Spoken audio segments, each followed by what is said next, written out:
Doctor Who and plot holes.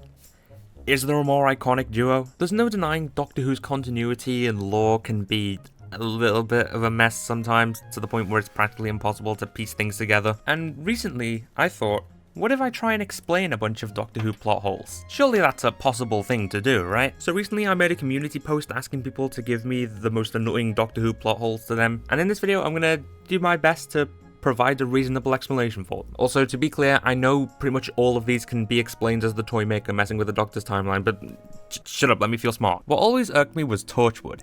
Any event after the first season is never mentioned in Doctor Who. Season 6's modern day episodes are supposedly during Miracle Day, but the worldwide event is never mentioned. Yeah, to be honest, that is a weird one. Like, the events of series 1 and 2 of Torchwood are subtly alluded to in Doctor Who. The events of Children of Earth aren't mentioned, but Children of Earth takes place in July 2009, and the Doctor was only on modern day Earth in April and Christmas of 2009, so that can kind of be explained. But yeah, as for Miracle Day, it takes place during the summer of 2011, while Amy and Rory were living on Earth the entire time, and there was just not one mention of it. It's not mentioned in Let's Kill Hitler, or Night Terrors, or anything really. I know Torchwood as a show was always quite disconnected from Doctor Who, because it's a lot, darker and more adult. But yeah, it is weird how Miracle Day was just completely retconned by Doctor Who. Okay, my headcanon for this is that the events of Miracle Day took place in the original Series 6 timeline, before River refused to kill the Doctor and the whole timeline corrupted, and then once the universe basically reset and fixed itself, the events of Miracle Day were retconned. Because the Doctor was killed in April 2011, and Miracle Day started in July 2011. So, that's my headcanon. Oh god, the scene in Flesh and Stone where the angels freaking move. Yeah, I really don't like this scene. I really don't. A large chunk of the mystery of the Weeping Angels is that we don't know what they look like when they're not statues. And taking that away and realizing that they're just statues all the time is just weird and pointless to me. Also, there have been multiple times where the camera has been pointed at a weeping angel and it's stayed frozen, even if no one in the show is looking at it. Which sort of implies that the audience have a level of control over the weeping angels too, which can get you even more immersed in the story. Like, you can watch them trying not to blink yourself, because it almost seems like you have an effect on the plot, but that's just completely ruined when they just move here anyway. And to be honest, I just cannot fathom a reasonable explanation for this. I was thinking maybe if they're fighting for their life they could go against their instincts and move, but like, if that's the case, why would they stop and go after Amy? Like, they've got bigger things to worry about. They've got the crack in time trying to kill them, so that doesn't make sense. Yeah, no, I genuinely have nothing. If anyone out there can come up with some sort of explanation for the angels moving in this scene, please do. Give me something.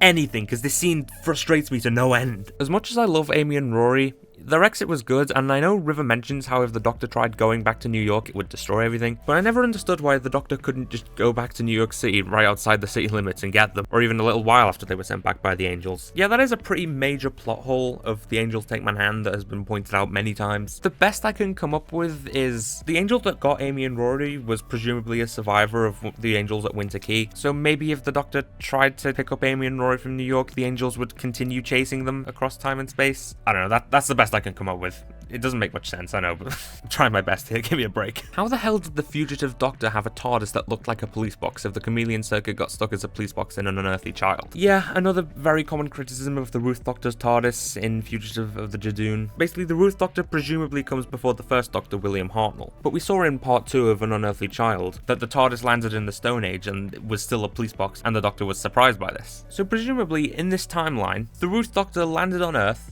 the TARDIS disguised itself as a police box. Then at some point in the future, the Doctor and the TARDIS go back to Gallifrey, and the TARDIS goes back to normal. And then the first Doctor, William Hartnell, takes the same TARDIS again, and then lands it in London in the 1960s, and it just happens to disguise itself as a police box again. Like, this person said in the replies that it's not impossible for the TARDIS to malfunction the same way twice. Like, yeah, fair enough, but it happened to break in the exact same shape twice in a row? I don't know, I feel like that's a bit of a stretch, personally. I mean, apparently the fugitive Doctor parked her TARDIS at an unspecified time, so perhaps it was the 50s or the 60s. I guess that's possible. But yeah, in this case, I guess you just have to accept that the chameleon circuit of the TARDIS got broken twice, and both times it was stuck as the same object. The Timeless Child contradicts Last of the Time Lords, Listen, and A Good Man Goes to War. I'm assuming by Last of the Time Lords they're referring to the whole Untempered Schism thing, where exposure to the Untempered Schism gives Gallifreyans all their Time Lord powers and stuff. I mean, the Time Lords could have just told a lie that they gain their powers from prolonged exposure to the Untempered Schism. As for Listen, it still sort of works, because the consciousness of the Timeless Child was put in a fob watch and the Doctor was just turned into a normal Gallifreyan, so that could still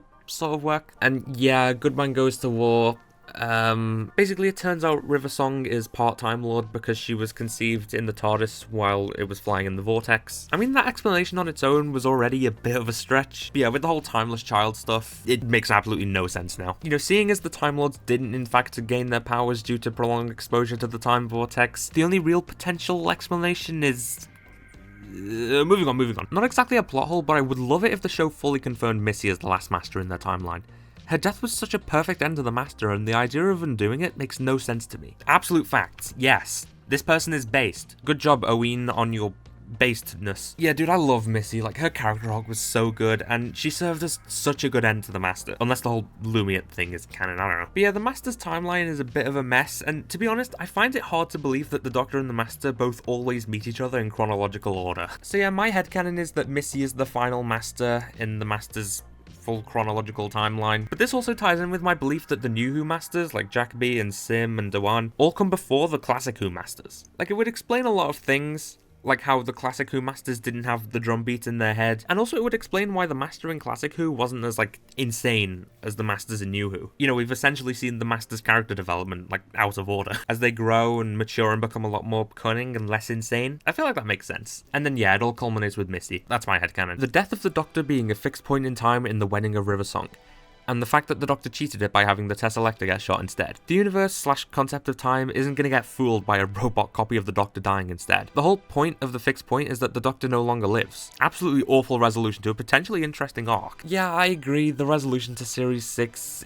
is a bit of a letdown and does leave quite a lot to be desired. So the way the Doctor cheats his death is by being inside the Tesselector, which disguises itself as the Doctor, as he gets shot by the impossible astronaut. The Doctor was technically at Lake Silencio at that time, but even with the Doctor trying to erase every trace of him from the entire universe, I still don't think the concept of time is going to be fooled by that. I was originally going to say that maybe the Doctor's death wasn't actually a fixed point in time, but we saw how the universe got corrupted when his death didn't happen. I mean, we've seen how fixed points can be rewritten before in The Waters of Mars, like how the Doctor saves Adelaide and then she commits suicide to correct the timeline. Things still go somewhat differently to how they were supposed to, but the timeline sort of stays intact. So I guess this is just a similar thing, but yeah, it is quite cheap, I won't deny that. The 12th Doctor's Am I a Good Man bit makes no sense in the context of the show at the time. I guess this could potentially be due to the Doctor starting a new regeneration cycle and sort of being unsure of who he is or where to go from this point. He has just spent hundreds of years on a single planet, presumably self-reflecting a lot, so I guess he did bring those ideals and morals into question during that time. Series 8 is also full of the Doctor making morally questionable decisions. I guess it's a sort of way of testing who he is and how far he'll go. Honestly, I won't go into this too much because I may or may not be working on a certain big video that will mention this topic. But yeah, I think that's a suitable explanation. I guess the hybrid, it never came to anything. I disagree. As I said in my 12th Doctor video that a couple of you may have seen, the whole hybrid arc was kept kind of ambiguous and abstract, but it's heavily implied to be the Doctor and Clara.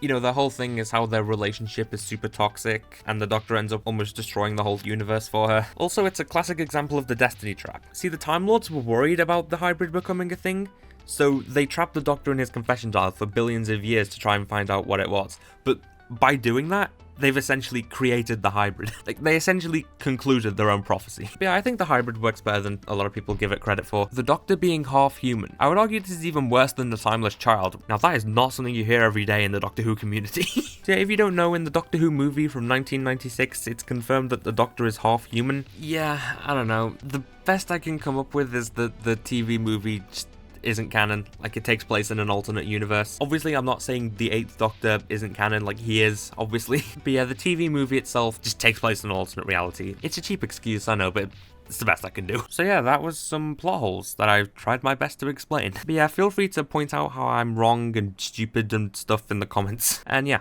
bye.